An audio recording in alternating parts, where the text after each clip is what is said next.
Doctora María Fernanda Cabal, muy buenos días. Mire, con usted es muy rico hablar porque usted no es nada tibia. Usted dice lo que siente, lo que piensa y lo expresa sin ningún temor y digamos eso nos da también el pie. Y las cosas como son. Me gusta ese lema de campaña. Hola, muy buenos días a todos ustedes y a su audiencia.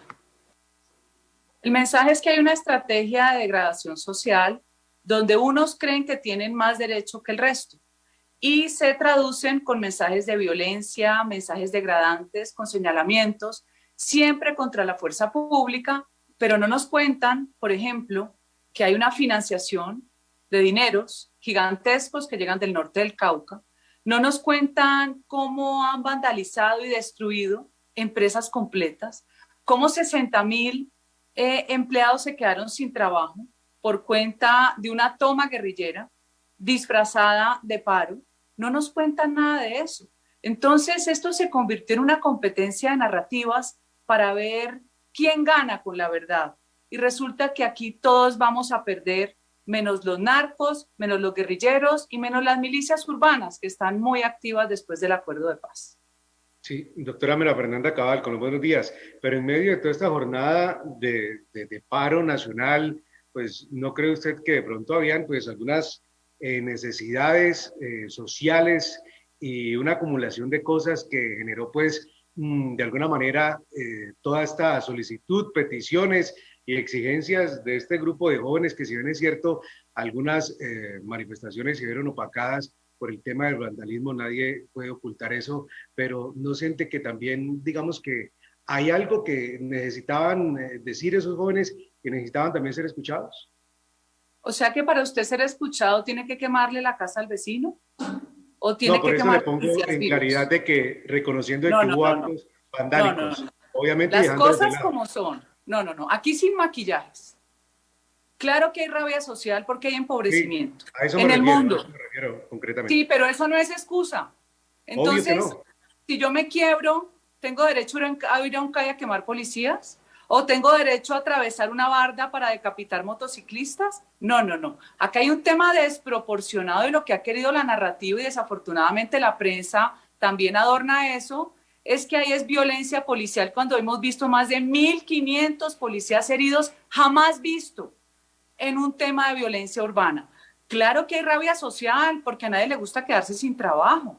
A nadie le gusta no saber si va a comer o no va a comer mañana, pero preguntémosle a esos que tienen esa rabia válida si quieren quemar el mío cuando tienen posibilidad de un trabajo para poder generar ingresos para su familia.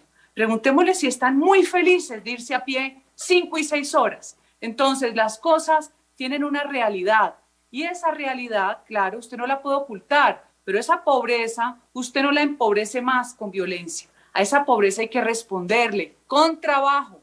Si usted no activa ya la economía, usted va a tener no 40% de pobres, sino 60%, que es lo que buscan quienes financian esta degradación de protesta, que es finalmente como legalizan acciones de violencia. Para mí es clarísimo. Y yo no sé por qué les gusta defender también un poco de acciones en las paredes públicas por las que pagamos todos, pero resulta que el mensaje tiene que ser solo de un lado.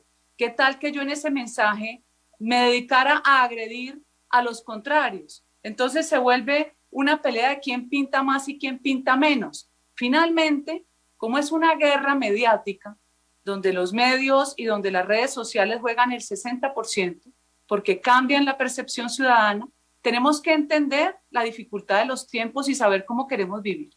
¿Queremos vivir en una sociedad con paz social y con respeto mutuo o queremos seguir en guerra? Porque ya la guerra no es rural, sino que es urbana. A ver, yo no tengo ninguna confianza en ningún organismo internacional de derechos humanos. Todos han sido cooptados estratégicamente por la izquierda. Solo hay que ver la complacencia de Michelle Bachelet con Nicolás Maduro, como si fuera poco lo que hubiera hecho este salvaje y su antecesor Chávez. Entonces, que yo piense que van a ser objetivos, no.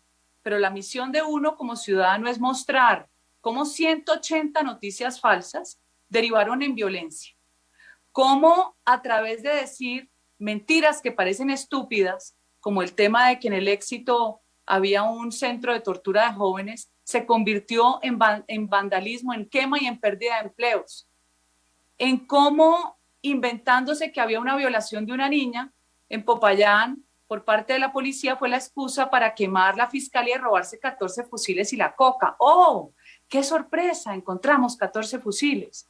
Ver cómo todo tiene una organización detrás que lo que busca es generar odio, mover el resentimiento y generar terror. Esa es la realidad. Y lo mostramos en Estados Unidos, que han venido viviendo un proceso similar desde hace un año. Es que a ellos se le levantaron 45 ciudades. ¿Qué hubo similar? Que quienes bloqueaban, quienes paraban, quienes quemaban no eran locales. Aquí los que bloquearon las vías no eran propiamente de la misma ciudad, porque usted lo identifica y lo coge y lo saca de la vía o llama a la mamá o al papá si los tiene. Esa población flotante está financiada. Así bloquearon al Valle del Cauca y así han bloqueado a Cali con gente de otros lados. El Palacio de Justicia de Tuluá lo quemaron con milicianos del Cauca que llegaron en motos. ¿Eso no lo saben ustedes? Pues eso hay que contarlo, porque en Estados Unidos han vivido el mismo proceso pero sin la plata de la coca, como lo ha vivido Chile, como lo ha vivido Ecuador. Este es un plan estratégico global de destrucción de una democracia frágil con unas argumentaciones que pueden ser válidas, que no nos las inventamos porque el COVID, pues a nadie le gusta empobrecerse. Los únicos que no se empobrecieron fueron los chinos. Qué casualidad que ahora venden las vacunas y los tapabocas. Sí fui, hice una labor, la voy a seguir haciendo porque hay que seguir mostrando la verdad. Y yo los invito a que vean esas fake news tan bien elaboradas, están colgadas en mi página. Ustedes pueden navegar y ver cómo inventan que la tanqueta pasa por encima del muchacho y resulta que el muchacho se sienta en el bumper de la tanqueta y no le pasa nada. Cómo cogen películas de Venezuela y dicen que es en Colombia cuando pasan por encima de los muchachos. Cada noticia, un detonante de violencia. Eso no es casualidad. Sí. Arby, tiene usted la palabra. Mire, ¿qué es el primer acto de gobierno? Porque usted es candidata presidencial para ser presidente. Ya lo es. Ya no, seguramente se tienen que ajustar unas cosas, pero usted va en esa ruta. Ya si decide el partido o no, pues digamos que eso va a pasar. ¿Cuál es el primer acto de gobierno que usted tendría siendo presidente? Buena pregunta. Hay dos líneas con las que se tiene que trabajar si se quiere pensar en restablecer un país: justicia y prosperidad. Y prosperidad significa mover la economía, empleo, generación de riqueza. Lo primero que yo haría es el microcrédito para las pequeñas y medianas industrias, especialmente en esas pequeñas, hablemos de minipyme. Está demostrado que países como Colombia, similares, han logrado salir de la pobreza cuando usted le devuelve la esperanza a una familia con el acceso a capital. La falta de acceso a capital hace que hoy 5 millones de familias acudan al gota a gota. El subsidio es temporal, el subsidio no puede ser permanente porque el subsidio cambia conductas para mal. No ha salido nadie de la pobreza con un subsidio. Mientras que si usted sabe trabajar y le falta ese pedacito, esa es una ilusión. Aquí hay que poner toda la actividad para que la gente produzca. Segundo, una asamblea constituyente para reformar la justicia. Aquí no soportamos más jueces de garantías garantizando impunidad. Este es un país que no dirime ni siquiera el conflicto de vecinos. ¿Qué es lo que está pasando? Aquí tenemos que volver a revisar Tribunal de Aforados para que las cortes no se queden sin juez y tenemos que volver a revisar la forma de elección de jueces. ¿Será que el presidente Duque no logró hacer posible ese trance de nuevo a la seguridad democrática? Y segundo, el Centro Democrático perdió la apuesta con la elección del presidente Duque. Ay, esas preguntas suyas, ¿no? Bueno, le voy a comenzar contestando con hechos. 6 años de Santos sin fumigar la coca. 6 años por cuenta de un estudio no probado de la Organización Mundial de la Salud, que siendo Alejandro Gaviria hoy candidato presidencial, en ese momento ministro de Salud, sacó el sombrero del mago en el Consejo de Política Criminal. donde decía que el glifosato daba cáncer, pero resulta que el glifosato no solo se usa hace más de 50 años, sino que seguramente en el jardín de todas las abuelas y mamás de ustedes se ha usado. Se usa para todo, pero para la coca es malo.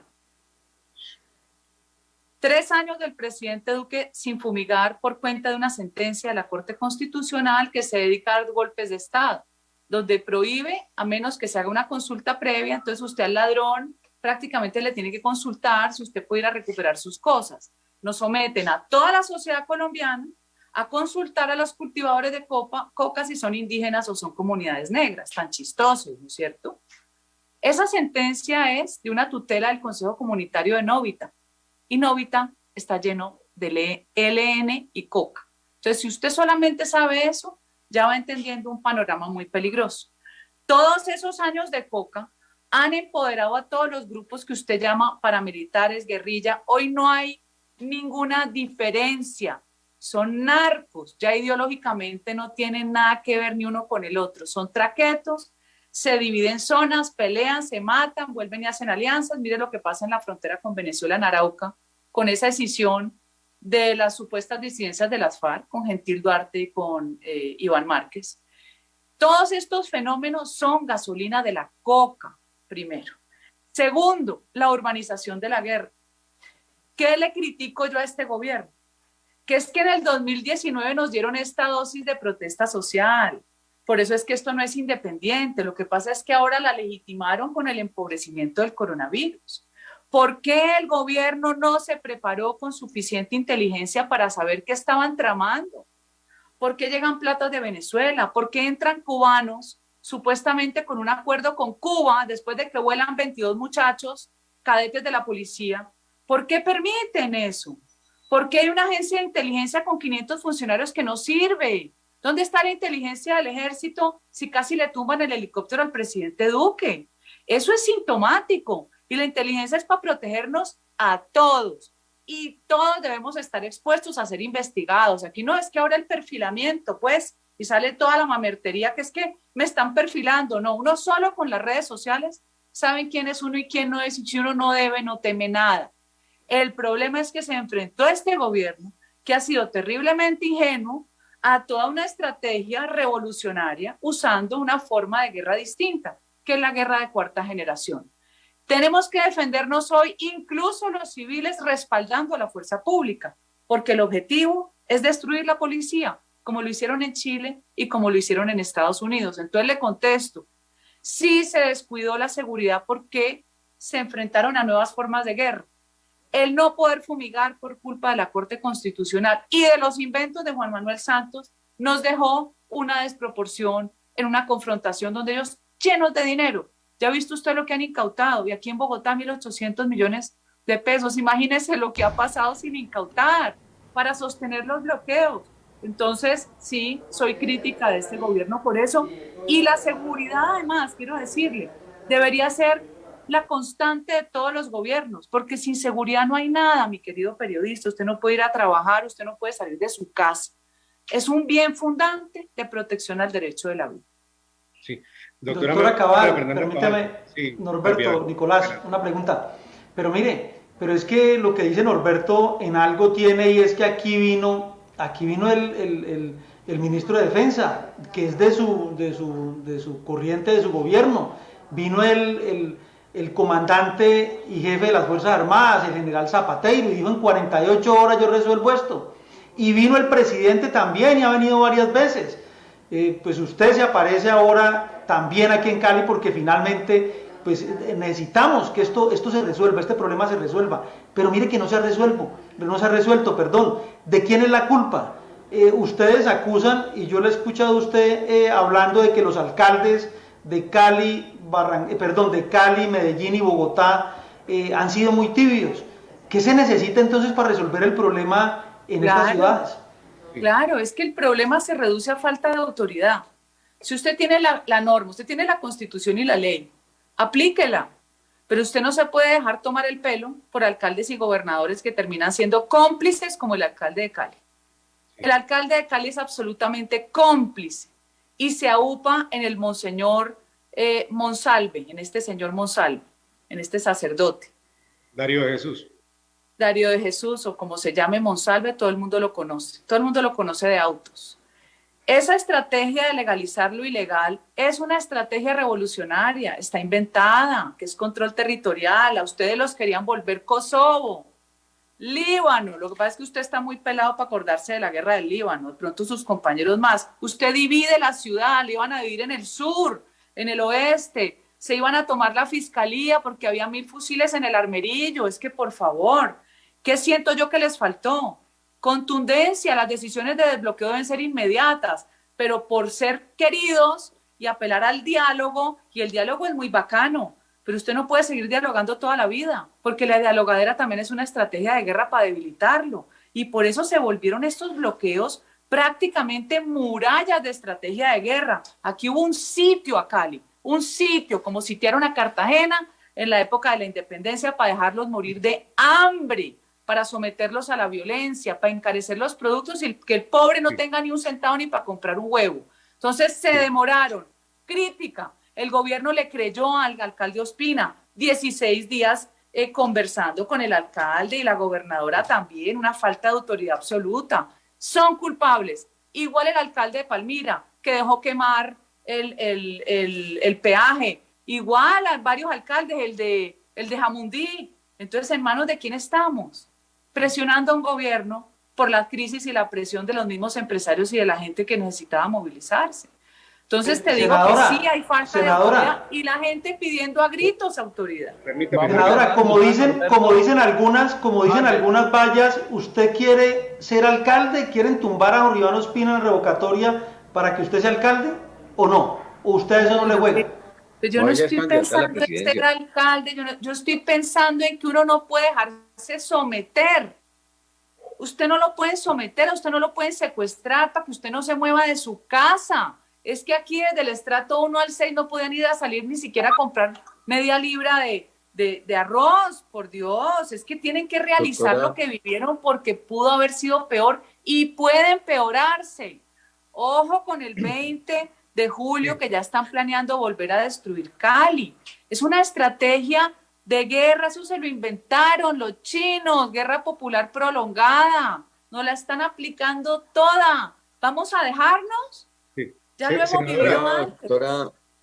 Es que para finalizar ese capítulo con el alcalde Orlando Ospina, yo quería preguntarle a la senadora si había tenido la oportunidad de ver este trino de este fin de semana, donde señala, doctora María Fernanda Cabal, que usted decidió atacar al gobierno de Iván Ospina.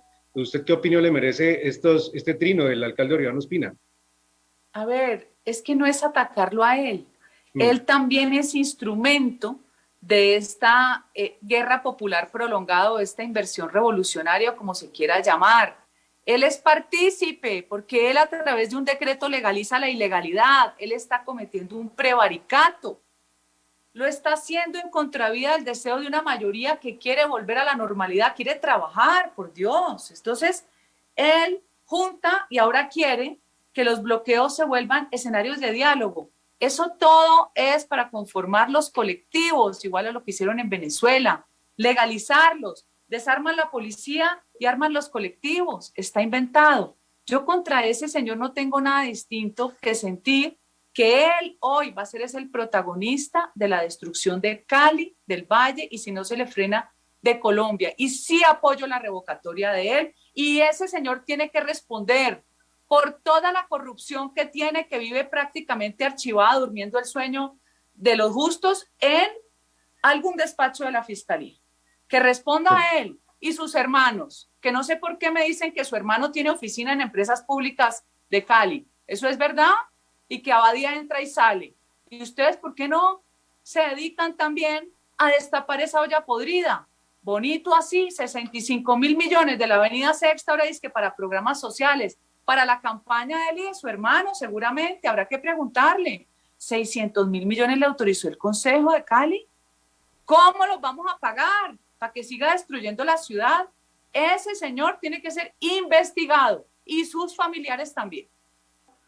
Pongo en consideración proyectos que son altamente peligrosos para la estabilidad institucional, porque parece que nuevamente con un gobierno buenista que no hace las cosas para mal, como sí las hace Santos exprofeso, terminan al gobierno engañándolo con unos proyectos que son para futuro la destrucción de posibilidades de desarrollo de un país. Ahí está el tal de acuerdo de Escazú, que salen un poco de modelos, influenciadoras que me imagino que no han leído, donde dejamos todo el desarrollo económico en manos de ONGs nacionales y extranjeras, donde revivimos la Corte Internacional de Justicia que nos quitó el mar de San Andrés, pero a ver a quién se le ocurre, donde los países firmantes son todos de izquierda y extrema izquierda, donde está Nicaragua, que va a ser el primero que nos va a demandar y nosotros corriendo a firmarlo todo.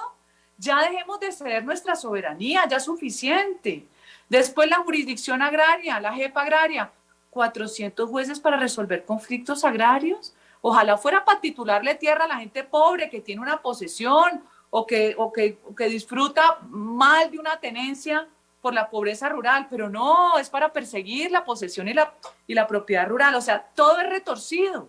Y si uno no se da cuenta de que si no frena eso, se nos acaba el país y la gente se va y aquí va a quedar es pura pobreza. Entonces, mi función en la bancada es advertir, pero que sea yo la que mande, no, lo que pasa es que el sentido común finalmente triunfa.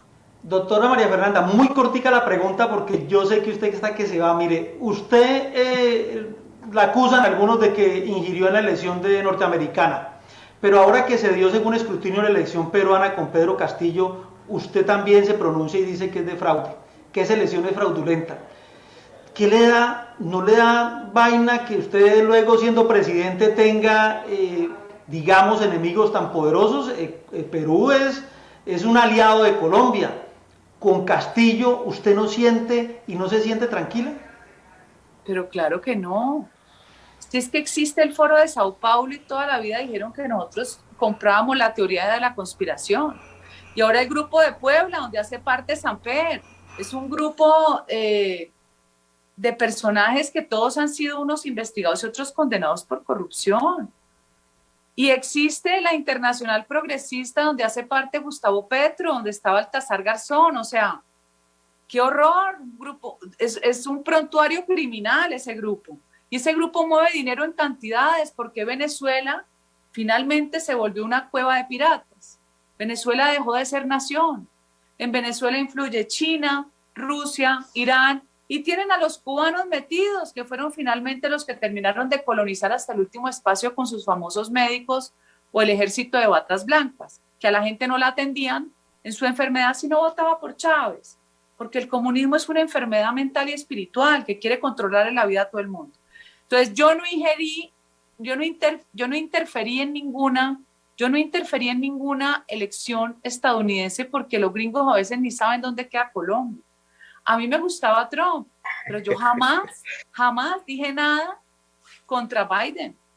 Finalmente pasó lo que pasó, que no me gustó, pero es como ustedes con el fútbol, unos les parece bien, otros mal. Yo soy republicana de corazón. Yo creo en las ideas de economía liberal, no creo en el Estado gigante, porque entre más grande, más corrupción, más burocracia de la que viven los políticos, que no sirvieron para nada durante esta crisis, ¿no? Para nada. Y finalmente, lo de Perú es un horror tener uno más de 600,000 votos comprometidos en actas fraudulentas con firmas falsas, donde no había testigos electorales. Más bien preparémonos para lo que nos espera, entre lo que llaman paro, que es una toma guerrillera financiada por el narcotráfico, y el fraude que nos tendrán preparado, más las fake news, ¿no? Donde me imagino que nos pondrán a todos a hacer lo que hace Petro con la bolsa, pero no le pasa nada. Entonces, la lógica y el sentido común es que somos más los que queremos una Colombia tranquila y necesitamos economía. 40% de pobres no aguanta. Necesitamos que se mueva la economía. Doctora, ayuda a que nos baje el precio de la carne, hombre, hable con Fedegan, que usted por ahí tiene buenas relaciones. Pero sí que está alta, sí que está alto ese precio, ¿yo? El precio de la carne es economía de mercado, eso no se lo inventa el gremio. Me fascina el fútbol, me fascina el fútbol. Usted sabe que mi papá no tuvo hijos hombres y me llevaba a mí a ver al América al estadio, ¿no? Y los pies no me alcanzaban porque solo había construido oriental y no occidental. Y me acuerdo de todo. Me acuerdo del arquero que era Quintín Quintero. Me acuerdo de Cuero. Después llegó el Pinino Más que hacía los goles después de que el América siempre perdía. siempre. O si iba empatado, había un negrito clave que hacía el autogol, llegó el Pinino más y eso fue la locura. Y me acuerdo de la Fiera Cáceres, viera todo, tengo hasta la boleta de la primera estrella. Doctora, Total, me conozco todo. Además te cuento una cosa muy chistosa, en mi casa había peleas, ¿no? Porque la niñera que me cuidó a mí toda la vida, a quien adoro, era de Puerto Tejada, pero era del Cali, y yo del América. Eso era una pelotera total cada vez que había un clásico. Oiga, Nicolás, y se me quedó una pregunta nomás. ¿Usted se siente la Merkel colombiana? Recuerde que Tomasito le tiró esa flor, si usted se siente así o no, porque yo escuché que ni la Merkel, ni la Thatcher, ni nada. Pero en su opinión, ¿qué piensa? Uy, lo que pasa es que son comparaciones de muy alto nivel y eso enorgullece. Yo tengo más similitud a la Thatcher que a la Merkel, pero esa es una mujer que logró 16 años la estabilidad de Alemania y finalmente en medio de todas las crisis mantener una economía firme, la economía más sólida de Europa. ¿le hace falta a Colombia una mujer presidente, doctora María Fernanda? Pero por supuesto, las mujeres somos superiores y no estoy hablando ni del macho opresor ni de todas las locuras de las feministas locas, ¿no? A los hombres hay que quererlos.